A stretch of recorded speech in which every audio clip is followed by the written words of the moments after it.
अस्सलाम वालेकुम। आज मैं आप लोगों को जानवरों से अच्छा सलूक करने के बारे में कुछ बातें बताऊंगी। आऊज़ु बिल्लाहि मिनश शैतानिर रजीम, बिस्मिल्लाहिर्रहमानिर रहीम। जानवरों को अल्लाह ताला ने हमारे फ़ायदे के लिए बनाया है।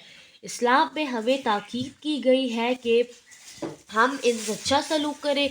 इरशाद बारी तारा है, वल अनआमा खल खलकहा लकुम फीहा दिफ़्उ व मनाफ़िउ।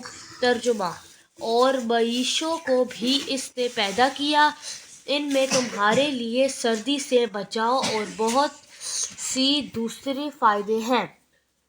आप सल्लल्लाहु अलैहि वसल्लम ने जानवरों को तकलीफ़ से मना फरमाया है और जानवरों पर रहम करने का हुक्म दिया है।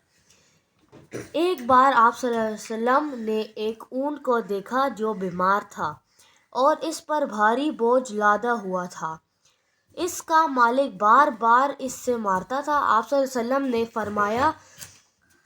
वसल्लम ने कहा, ने ऊँट के मालिक से फरमाया, अपने जानवर पर रहम करो, ये बीमार और कमज़ोर है, इस पर जुल्म ना करो।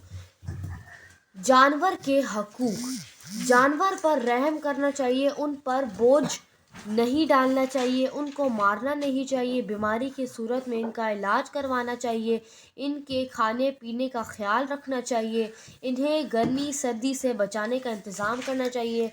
हमें चाहिए कि हम जानवरों के हकूक का ख्याल रखते हुए किसी किस्म की तकलीफ़ ना पहुँचाएँ और इनकी बीमारी की सूरत में इनका इलाज करवाएँ। शुक्रिया।